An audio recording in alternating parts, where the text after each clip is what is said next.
Pernah nggak sih ngerasa mau mulai penelitian itu kayak jadi detektif yang dapat kasus, tapi petunjuknya nol besar? Bingung mau mulai dari mana? Tenang aja, sebentar lagi kita bakal pecahin misteri ini bareng-bareng.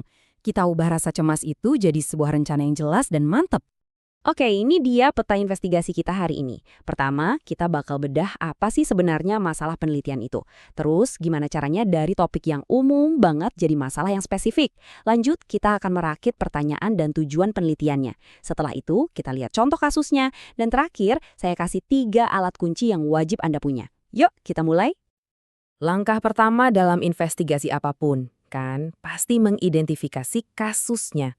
Nah, dalam penelitian, ini artinya kita harus menemukan teka-teki utamanya. Apa sih yang sebetulnya perlu dipecahkan? Nah, ini dia poin yang krusial banget. Masalah penelitian itu bukan sekedar topik yang luas ya. Ini adalah sebuah teka-teki yang spesifik. Sebuah problem yang jelas, yang bisa kita selidiki, dan ya harapannya sih kita temukan solusinya.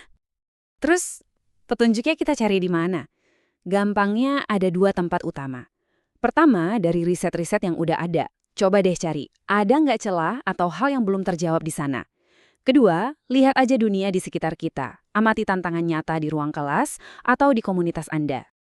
Sekarang kita masuk ke skill yang super penting, gimana caranya menyempitkan area yang luas jadi masalah yang fokus dan bisa diteliti. Ini tuh kayak detektif yang tadinya ngeliatin peta seluruh kota, terus ngezoom ke satu jalan, ke satu tempat kejadian perkara yang spesifik. Coba deh lihat perbandingannya di sini, jelas banget. Topik umum kayak motivasi belajar bahasa, itu ibarat petanya. Tapi, masalah yang spesifik itu adalah satu jalan di peta itu. Contohnya, menurunnya motivasi mahasiswa ngomong bahasa Inggris setelah era belajar online. Jauh lebih fokus dan terukur kan?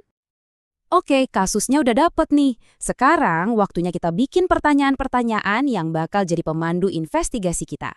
Pertanyaan inilah yang bakal bikin kita tetap di jalur yang benar. Bayangin aja pertanyaan penelitian ini sebagai alat paling tajam di kotak peralatan Anda. Pertanyaan inilah yang akan mengarahkan seluruh proses riset, memastikan setiap langkah yang kita ambil itu relevan untuk memecahkan misteri kita. Tapi nggak sembarang pertanyaan bisa dipakai. Pertanyaan yang kuat itu sifatnya eksploratif. Dia itu membuka penyelidikan, bukan malah menutupnya dengan jawaban simpel ya atau tidak. Makanya pertanyaan kayak gini sering banget diawali dengan kata-kata seperti bagaimana, apa, atau mengapa. Nih, kita lihat contoh pertama. Coba perhatikan, pertanyaan ini nggak nanya apakah mahasiswa cemas, tapi bagaimana mereka mengalaminya. Fokusnya itu ke pengalaman mereka, ke cerita mereka.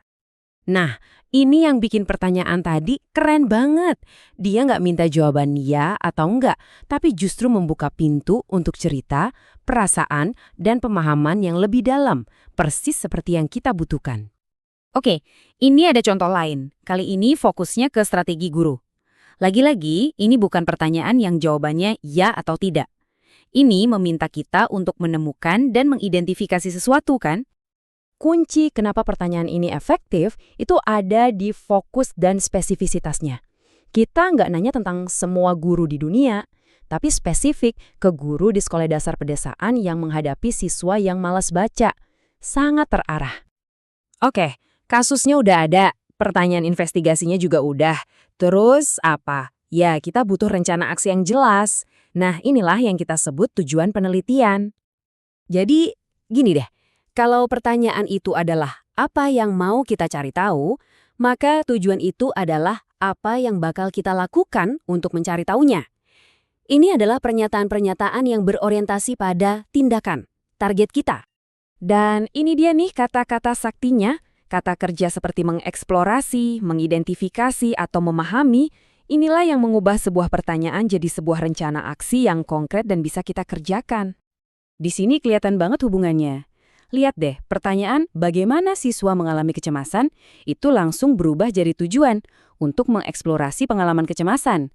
Logis banget kan? Ini kayak hubungan satu-satu yang nggak terpisahkan.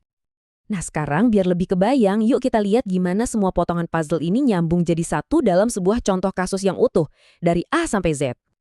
Coba perhatikan alurnya ya, semua berawal dari masalah yang nyata. Para guru ini bingung, sebenarnya murid-murid pakai aplikasi belajar itu gimana sih kalau lagi belajar sendiri? Dari situ muncul pertanyaan spesifik, bagaimana pengalaman mereka?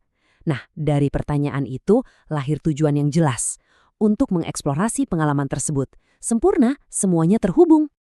Oke, jadi mari kita rangkum semuanya. Intinya ada 3 alat utama yang wajib ada di kantong setiap peneliti biar investigasinya berjalan lancar. Jadi, ini dia 3 alat kunci Anda. Pertama, masalahnya. Teka-teki spesifik yang mau Anda pecahkan. Kedua, pertanyaannya. Pertanyaan pemandu yang tajam dan terbuka. Dan yang ketiga, tujuannya. Target aksi yang jelas dan terukur. Kalau Anda sudah kuasai ketiganya, Anda siap berangkat. Setelah kita bongkar semua ini, pertanyaan terakhir bukan lagi dari saya, tapi untuk Anda. Dengan semua perangkat baru ini di tangan Anda, misteri apa, teka-teki apa di bidang Anda yang sekarang Anda siap untuk pecahkan?